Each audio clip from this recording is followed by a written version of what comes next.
अस्सलाम वालेकुम स्टूडेंट्स, उम्मीद है कि आप सब खैरियत से होंगे। आज की इस वीडियो के अंदर हम लोग फिजिक्स के एक बहुत ही important topic force and motion के बारे में डिस्कस करेंगे। ये टॉपिक एमडी कैट के लिहाज से, नम्स के लिहाज से, नीट और बाकी तमाम कॉम्पिटिटिव एग्जाम्स के लिहाज से बहुत ज़्यादा इंपॉर्टेंट है। आज की इस वीडियो के अंदर हम लोग डिस्कस करेंगे कि फिजिक्स के न्यूमेरिकल को किस तरह से सॉल्व करते हैं। उसके अलावा न्यूमेरिकल्स को सॉल्व करने के लिए कौन कौन से शॉर्टकट इस्तेमाल किए जा सकते हैं और अपना वक्त बचाया जा सकता है, और उसके अलावा कुछ टिप्स एंड ट्रिक्स भी आपके साथ शेयर किए जाएंगे। अपने कॉन्सेप्ट्स को क्लियर करने के लिए आपने इस वीडियो के एंड तक जुड़े रहना है। तो आइए चलते हैं वीडियो की तरफ। स्टूडेंट चलते हैं वीडियो की तरफ। तो क्वेश्चन नंबर 1 है, a cyclist moves along a circular path of radius 70 metre.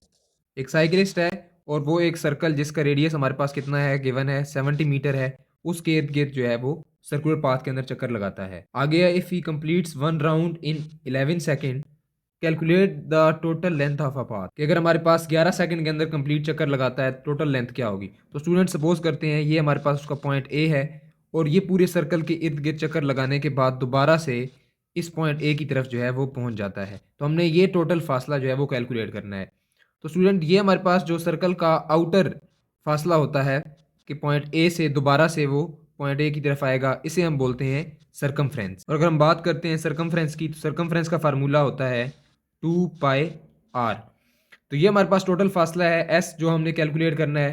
तो एस इज इक्वल टू हमारे पास क्या होगा, 2 मल्टीप्लाई बाय पाई की वैल्यू कितनी होती है 22 डिवाइडेड बाय 7, और रेडियस गिवन कितना है 70 मीटर। तो स्टूडेंट इसको जरा हम कैलकुलेट कर लेते हैं। ये 7 और ये 70 ये हमारे पास कैंसिल होकर क्या बना देगा, 10 बना देगा। तो 2 मल्टीप्लाई बाय 22 मल्टीप्लाई बाय 10।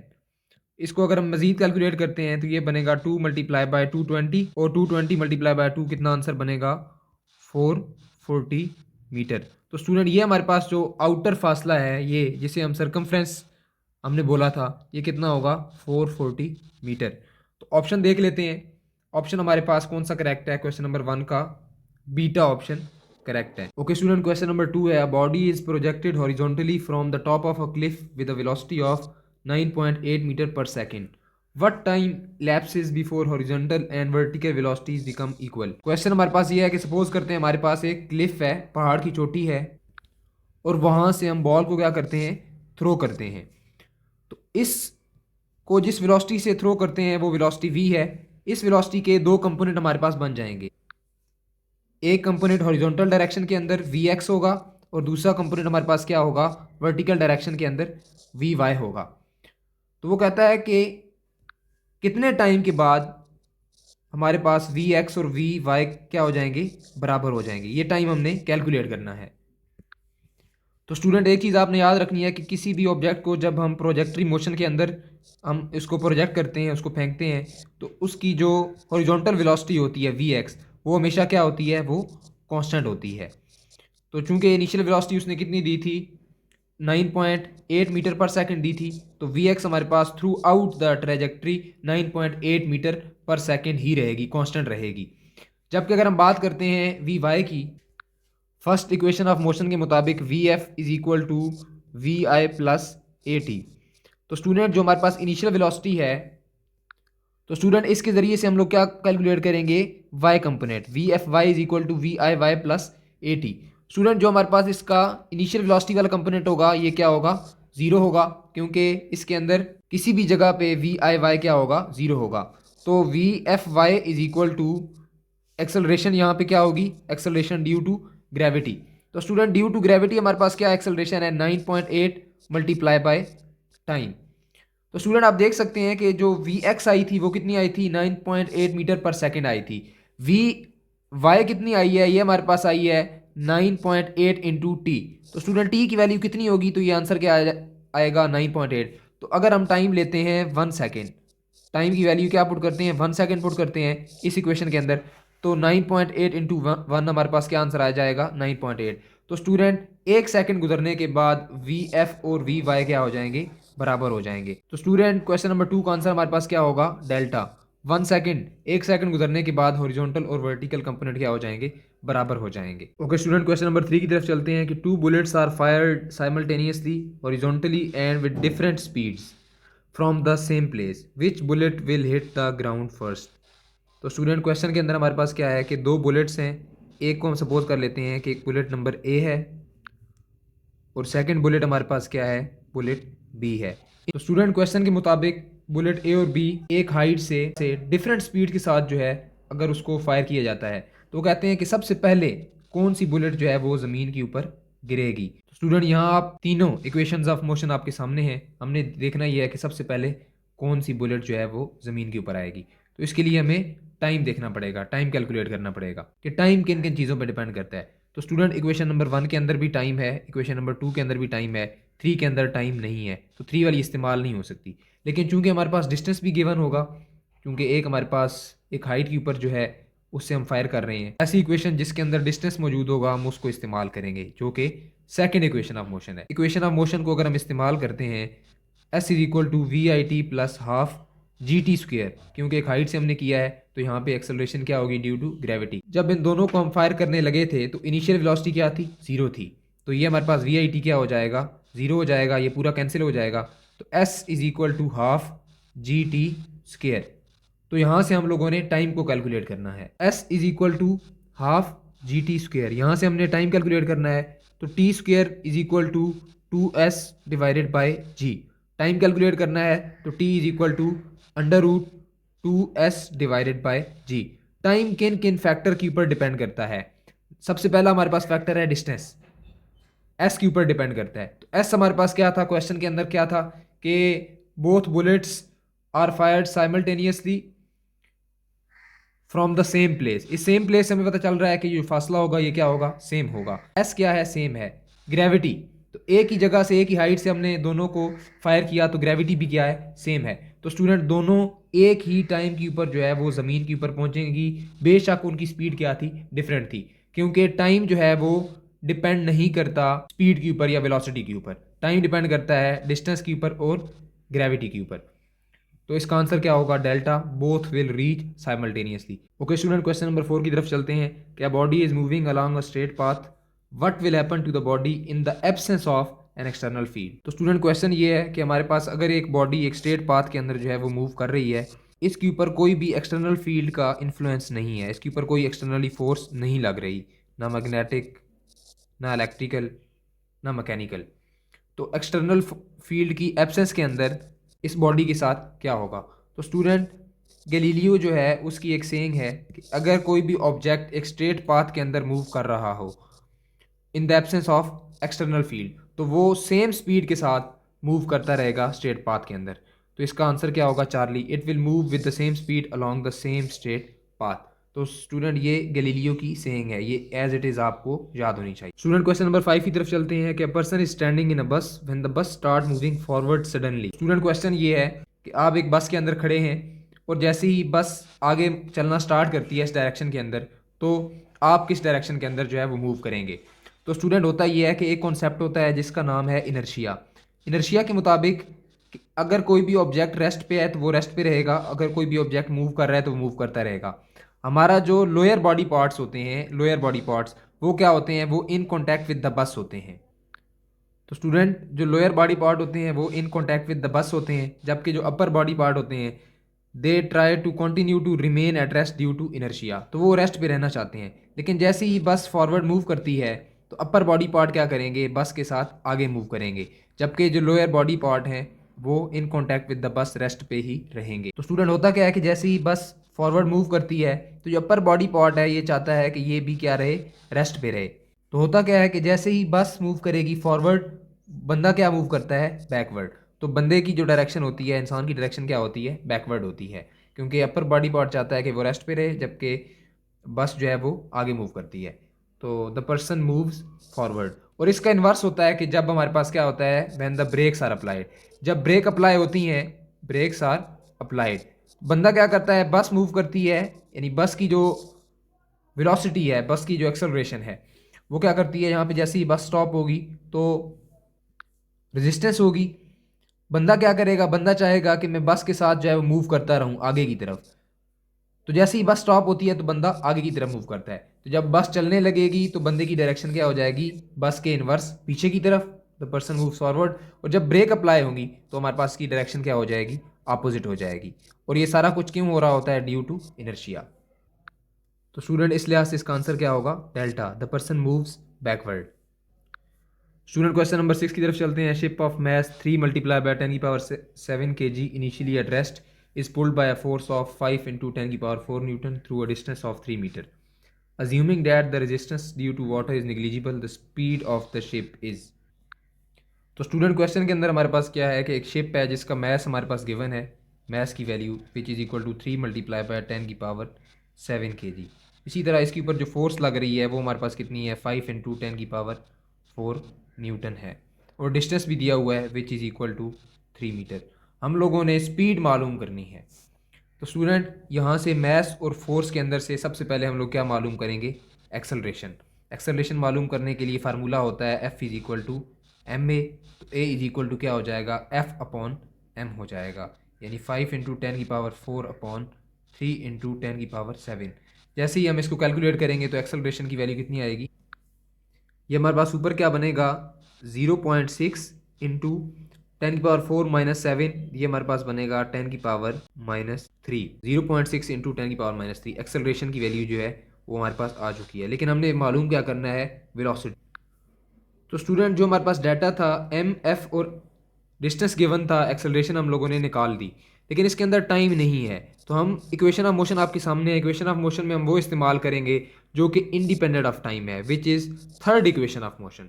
तो थर्ड इक्वेशन ऑफ मोशन क्या होगी, 2as is equal to V F square minus V I square. तो इस इक्वेशन को इस्तेमाल करते हुए हम लोग इस न्यूमेरिकल को सॉल्व करेंगे। इनिशियल वेलोसिटी हम क्या सपोज करते हैं, ज़ीरो। तो वी एफ स्क्र जो कि हम लोगों ने मालूम करनी है इज इक्वल टू 2as। तो वेलोसिटी का स्क्वायर है तो V F is equal to क्या आ जाएगा, अंडर रूट 2as।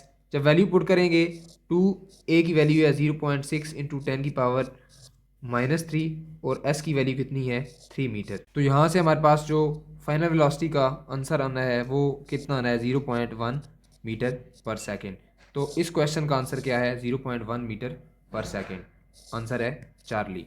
तो स्टूडेंट हम लोगों ने किया क्या, सबसे पहले जो डाटा था वो हमने देखा कि मैस गिवन है, फोर्स गिवन है, इसके ज़रिए से हमने एक्सेलरेशन निकाली by using the formula F is equal to M A. जब हमारे पास एक्सेलरेशन आ गई फिर हमने देखा वेलोसिटी मालूम करनी है। तो तीनों इक्वेशनें हमारे सामने थी, तीनों इक्वेशनों में टाइम चूंकि इसके अंदर गिवन नहीं है तो हमने वो इक्वेशन लगानी है जिसके अंदर टाइम नहीं है, which is independent of time, जो कि थर्ड इक्वेशन ऑफ मोशन है। तो इसके जरिए से हम लोगों ने वेलोसिटी मालूम कर ली। क्वेश्चन नंबर 7 है कि विच of the following is an example of in elastic collision. तो सबसे पहले आपको फ़र्क पता होना चाहिए इलास्टिक कोलिजन और इन इलास्टिक कोलिजन का। तो इलास्टिक कोलिजन कौन सी कोलिजन है जिसमें काइनेटिक एनर्जी और मोमेंटम दोनों क्या होते हैं, कंजर्व होते हैं। जबकि हमारे पास जो इन इलास्टिक कोलिजन है इसमें काइनेटिक एनर्जी कंजर्व नहीं होती लेकिन मोमेंटम क्या होता है, कंजर्व होता है। इन इलास्टिक कोलिजन को हम दूसरे लफ्ज़ों में ये भी कह सकते हैं कि ऐसी कोलिजन जिसमें काइनेटिक एनर्जी क्या हो जाती है, लॉस्ट हो जाती है। तो स्टूडेंट ऑप्शन की तरफ देख लेते हैं कौन कौन से ऑप्शन है हमारे पास। कोलिजन बिटवीन टू व्हीकल, ये हमारे पास परफेक्टली इन इलास्टिक कोलिजन की एग्जांपल है, क्योंकि जब भी दो गाड़ियां आपस में टकराती हैं तो होता क्या है कि इनके दरमियान में काइनेटिक एनर्जी क्या होती है, लॉस्ट हो जाती है। जब भी दो गाड़ियां आपस में टकराएंगी तो क्या होगा, काइनेटिक एनर्जी लॉस्ट होगी। अब होता ये है, सेकंड में देख लेते हैं कोलिजन बिटवीन ग्लास बॉल। जैसे ही ग्लास बॉल आपस में टकराती हैं तो इस तरह यहाँ पे आप देख रहे हैं कि ये काइनेटिक एनर्जी और मोमेंटम दोनों क्या हो गए हैं, कंजर्व हो गए हैं। बुलेट की जो फायरिंग है ये परफेक्टली इलास्टिक कोलिजन की एग्जांपल होगी। और इस तरह collision between the two railway compartment, in elastic collision की एग्जांपल कौन सी है, कोलिजन बिटवीन टू व्हीकल। इसके अंदर क्या होता है कि मोमेंटम कंजर्व होता है लेकिन काइनेटिक एनर्जी क्या होती है, लॉस्ट होती है। क्वेश्चन नंबर 8 है कि mud thrown on a wall and sticking to it is an example of. यहाँ पे आप अपनी स्क्रीन के ऊपर देख सकते हैं कि if two bodies stick together after collision and move as a single body with a common velocity. तो ये हमारे पास क्या होती है, ये परफेक्टली इन इलास्टिक कोलिजन की एग्जांपल है। तो इन इलास्टिक कोलिजन में क्या होता है, काइनेटिक एनर्जी कंजर्व नहीं होती जबकि मोमेंटम क्या होता है, कंजर्व होता है। तो मड को जब हम दीवार के ऊपर थ्रो करते हैं और वो उसके साथ स्टिक कर जाता है तो ये परफेक्टली इन इलास्टिक कोलिजन की एग्जांपल है। ओके स्टूडेंट, क्वेश्चन नंबर 9 की तरफ चलते हैं कि a body move 6 metre north, 8 metre east and 10 metre vertically upward, what is its resultant displacement from the initial position. 6 metre क्या करती है, नॉर्थ में मूव करती है। इस तरह 8 मीटर क्या करती है, ईस्ट में मूव करती है। और 10 मीटर वर्टिकली अपवर्ड मूव करती है। तो जो रिजल्टेंट है वो कितना होगा।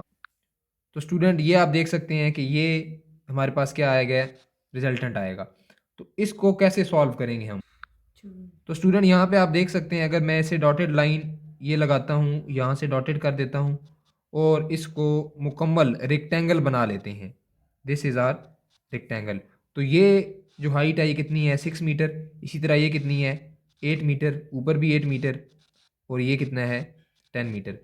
तो ये आप देख सकते हैं कि अगर मैं एक को क्या करता हूँ, फिल कर देता हूँ, तो ये आपके पास राइट एंगल ट्रायंगल बन गई है। इसकी जो बेस है वो 8 मीटर है। इसका जो परपेंडिकुलर है ये कितना है? 10 + 6। और हमने रिजल्टेंट मालूम करना है। तो राइट एंगल ट्रायंगल को मालूम करने के लिए जो हाइपोटेन्यूज का स्क्वायर होता है वो किसके बराबर होता है? बेस का स्क्वायर प्लस परपेंडिकुलर का होल स्क्वायर। तो हाइपोटेन्यूज कैसे मालूम करेंगे? Under root base square plus perpendicular का होल स्क्वायर। तो इसमें वैल्यू पुट कर लेते हैं। h is equal to under root base कितना है? 8। 8 का स्क्वायर प्लस परपेंडिकुलर कितना है? 10 का स्क्वायर प्लस 6 का स्क्वायर। 10 का स्क्वायर प्लस 6 का स्क्वायर। ये हमारे पास कितना आएगा? h is equal to under root 8 का स्क्वायर कितना होता है? 64 प्लस 100 प्लस 36। 64 प्लस 36 कितना होता है? 100। 100 प्लस 100 200। तो हाइपोटेन्यूज का आंसर कितना आएगा? 200, विच इज इक्वल टू, अब 200 को कैसे सॉल्व करेंगे? 100 मल्टीप्लाई बाय 2 कर देंगे। 100 परफेक्ट स्क्वायर है 10 का, तो 10 अंडर रूट 2। ये हमारे पास आ जाएगा हाइपोटेन्यूज। तो स्टूडेंट इसको हमने कैसे सॉल्व किया? सबसे पहले हम लोगों ने ओरिएंटेशन बनाई कि बॉडी ने मूव किया 6 मीटर नॉर्थ में, फिर ईस्ट में, फिर वेस्ट में, सॉरी फिर अपवर्ड, और उससे हमने रिजल्टेंट निकाला। राइट एंगल ट्रायंगल हमारे पास बनी है, तो उसके ज़रिए से हम लोगों ने मालूम किया। तो इसका आंसर क्या है? Alpha 10 under root 2 metre. Okay student, question number 10 की तरफ चलते हैं कि a particle start from a centre O toward A, then move along A B and stop at B. If radius is 100 metre then displacement of a particle is. Question क्या है कि हमारे पास एक सर्कल है और उसका सेंटर क्या है? ओ है। पार्टिकल मूव करता है पॉइंट ओ से ए की तरफ और फिर ए से इस डायरेक्शन के अंदर मूव करना स्टार्ट करता है अप टू पॉइंट। तो क्वेश्चन ये है कि इसकी डिस्प्लेसमेंट क्या होगी? ओरिजिनल पोजीशन ओ है और पहले ए की तरफ गया फिर बी की तरफ आया। तो स्टूडेंट क्वेश्चन में रेडियस गिवन है which is equal to 100 metre. 100 metre. तो डिस्प्लेसमेंट हमें पता है कि डिस्प्लेसमेंट शॉर्टेस्ट डिस्टेंस होता है, तो ओ से बी की तरफ जो फासला होगा वो क्या होगा? वो रेडियस होगा। तो डिस्प्लेसमेंट इज 100 मीटर। इसका आंसर क्या है? अल्फा। क्वेश्चन नंबर 11 की तरफ चलते हैं कि the instantaneous acceleration is the limit of average acceleration as time approaches to zero is given by. तो स्टूडेंट नॉर्मल जो एक्सेलरेशन होती है वो क्या होती है? Change in velocity divided by change in time. तो सबसे पहले आपने वो आंसर करेक्ट करना है कि जिस पे limit time approaches to zero delta V by delta T हो। तो सबसे पहले हमारे पास क्या है? Delta D divided by delta T, जो कि गलत है। दूसरा ऑप्शन क्या है? टी बाय वी, ये भी गलत है। ए बाय टी, ये भी गलत है। तो आंसर क्या होगा? जिसमें limit delta T approaches to zero delta V by delta T. तो इसका आंसर क्या होगा? चार्ली। स्टूडेंट क्वेश्चन है कि if an object is moving with a constant velocity of 20 metre per second toward the north, कि एक object है जो कि 20 मीटर पर सेकंड की स्पीड से मूव कर रहा है टुवर्ड द नॉर्थ की तरफ, then the acceleration is. Student इसमें जो देखने वाला है लफ्ज़ वो है कांस्टेंट वेलोसिटी। कांस्टेंट वेलोसिटी का मतलब ये है कि इनिशियल वेलोसिटी भी 20 है और फाइनल वेलोसिटी भी हमारे पास क्या होगी? 20 मीटर पर सेकंड। हम लोगों ने मालूम क्या करनी है? एक्सेलरेशन। अगर हम फार्मूला अप्लाई करते हैं, A is equal to V F minus V I divided by time. Time जितना मर्जी हो, acceleration is equal to V F कितना है? 20 है और वी आई भी कितना है? 20 है। तो टाइम जितना मर्जी हम पुट कर लें, 20 माइनस 20 कितना आंसर आएगा? 0। तो acceleration would be equal to 0। तो इसमें जो मेन चीज़ थी वो क्या थी? Constant velocity. जब भी कांस्टेंट वेलोसिटी होगी एक्सेलरेशन क्या होगी? 0 होगी। स्टूडेंट क्वेश्चन नंबर 13 है the retardation is defined as. तो स्टूडेंट एक्सेलरेशन जो होती है वो क्या होती है? वो पॉजिटिव अगर हो तो नॉर्मल एक्सेलरेशन होती है, अगर एक्सेलरेशन क्या हो? नेगेटिव हो, तो उसको हम क्या बोलते हैं? रिटार्डेशन बोलते हैं। तो इसका आंसर हमारे पास क्या होगा? Decrease in velocity per unit time. Student question number 14 की तरफ चलते हैं। Consider the acceleration velocity and displacement of a tennis ball as it falls to the ground and bounces back, direction of which of the following changes in this process. तो student question ये है कि suppose करते हैं कि हमारे पास एक tennis ball है और टेनिस बॉल को हम ग्राउंड से थ्रो करते हैं अपवर्ड। ये हमारे पास टेनिस बॉल है, इसको हमने ग्राउंड से थ्रो किया अपवर्ड इस डायरेक्शन में, और दोबारा जैसे ही वो ज़मीन के ऊपर लगी है तो दोबारा से ये बाउंस बैक करके ऊपर गई है। तो क्वेश्चन ये है कि इनमें किसकी डायरेक्शन जो है वो चेंज हुई है। स्टूडेंट जैसा कि आप जानते हैं कि जो वेलोसिटी है उसकी डायरेक्शन पहले क्या थी, वेलोसिटी की डायरेक्शन अपवर्ड थी। जैसे ही वो नीचे आई तो वेलोसिटी की डायरेक्शन क्या हो गई, डाउनवर्ड। तो सबसे पहले वेलोसिटी चेंज हुई है। दूसरे नंबर पे डिस्प्लेसमेंट। डिस्प्लेसमेंट क्या है कि स्टार्ट में डिस्प्लेसमेंट क्या थी, जीरो थी डिस्प्लेसमेंट, जीरो। और जब ऊपर गई है तो डिस्प्लेसमेंट क्या हो गई है, मैक्सिमम हो गई है। तो डिस्प्लेसमेंट भी क्या हुई है, चेंज हुई है। जबकि अगर हम बात करते हैं एक्सेलरेशन की, जब बॉल जा रही थी ऊपर तो उस टाइम पे सपोज करते हैं ये बॉल जा रही थी ऊपर, उस टाइम पे जो एक्सेलरेशन थी वो इस पे डाउनवर्ड एक्ट कर रही थी। Acceleration which is 9.8 metre per second, वो डाउनवर्ड मूव कर। जब बॉल ऊपर जा रही थी उस टाइम पे जो एक्सेलरेशन है वो डाउनवर्ड एक्ट कर रही थी, which is equal to 9.8 metre per second square. ये ड्यू टू ग्रेविटी है। और जब ऑब्जेक्ट नीचे आ रहा था, बॉल नीचे आ रही थी, उस टाइम पे भी, यानी when the ball was coming down toward the ground, उस टाइम भी ग्रेविटी क्या थी, डाउनवर्ड ही थी, which is equal to 9.8 metre per second. तो ग्रेविटी की जो डायरेक्शन है यानी एक्सेलरेशन की जो डायरेक्शन है वो चेंज नहीं होगी। तो किन किन चीज़ों की डायरेक्शन चेंज होगी, डिस्प्लेसमेंट और वेलोसिटी की। एक्सेलरेशन की डायरेक्शन हमेशा टुवर्ड द ग्राउंड होगी, एक्सेलरेशन की डायरेक्शन हमेशा टुवर्ड द ग्राउंड होगी। स्टूडेंट क्वेश्चन नंबर 15 की तरफ चलते हैं कि अ पार्टिकल गोज फ्रॉम, ये डायरेक्शन दी हुई है, एक्स की वैल्यू, वाई की वैल्यू, जी की वैल्यू, टू, दोबारा ओरिएंटेशन दी हुई है कि पार्टिकल पॉइंट सपोज करते हैं ये ए था, पॉइंट ए से बी की तरफ मूव किया, इट्स डिस्प्लेसमेंट इज। तो स्टूडेंट हमारे पास जो पॉइंट ए है अगर हम उसको वेक्टर फॉर्म में लिखते हैं तो वो किसके बराबर आएगा, एक्स हमारे पास -2 है तो ये आएगा -2i, आई डिनोट करता है एक्स की ओरिएंटेशन। इस तरह वाई जो हमारे पास है वो 3j, और जो जी है वो आएगा 1 मीटर है तो अकेला के आ जाएगा। अगर हम बात करते हैं बी की, तो पॉइंट बी की जो ओरिएंटेशन है वो कितनी दी हुई है, X is equal to 3 metre तो ये आ जाएगा 3i। और इसी तरह जो y है वो -1 है तो -j आ जाएगा, और k कितना है, 4 k आ जाएगा। तो हम लोगों ने डिस्प्लेसमेंट मालूम करनी है। Displacement is equal to point B से ए को माइनस कर देंगे, बी माइनस ए। तो बी में से ए को माइनस करते जाएं, एक्स को एक्स से करना है 3i माइनस 2i, तो ये कितना बनेगा, 3 माइनस -2i, 5i। डिस्प्लेसमेंट का सबसे पहला क्या आ जाएगा, 5 मीटर आई की डायरेक्शन के अंदर। इसी तरह -j -3, तो ये हमारे पास कितना बनेगा, -4j। और k की बात करते हैं तो 4k -k, ये कितना बनेगा, +3k। तो ये आप देख सकते हैं कि ये हमारे पास जो करेक्ट आंसर है वो है beta, which is 5i -4m और 4 मीटर j +3k। तो क्वेश्चन नंबर 15 का आंसर है बीटा। स्टूडेंट्स आज की इस वीडियो के अंदर हम लोगों ने बात की है फोर्स एंड मोशन के हाई यील्डिंग एमसीक्यूज, और उनको कैसे अटेम्प्ट करना है, किस तरीके से न्यूमेरिकल्स को सॉल्व करते हैं, और कौन कौन से हाई यील्डिंग एमसीक्यू पास पेपर्स के अंदर पूछे जाते हैं। तो स्टूडेंट उम्मीद करता हूँ कि आपको तमाम के तमाम एमसीक्यू की मुकम्मल तौर पे समझ आ गई होगी। इसके बाद फोर्स एंड मोशन का पार्ट 2 भी अपलोड किया जाएगा। स्टूडेंट अगर आपको हमारी ये वीडियो अच्छी लगी है तो इस वीडियो को लाइक करें, अपने दोस्तों के साथ शेयर करें। अगर आपके जहन में कोई भी सवाल है तो आप हमसे कमेंट सेक्शन में पूछ सकते हैं। अगर आप हमारे चैनल पर नए हैं तो इस चैनल को सब्सक्राइब करें। मुलाकात होती है इंशाल्लाह नेक्स्ट वीडियो में, तब तक के लिए अल्लाह हाफिज़।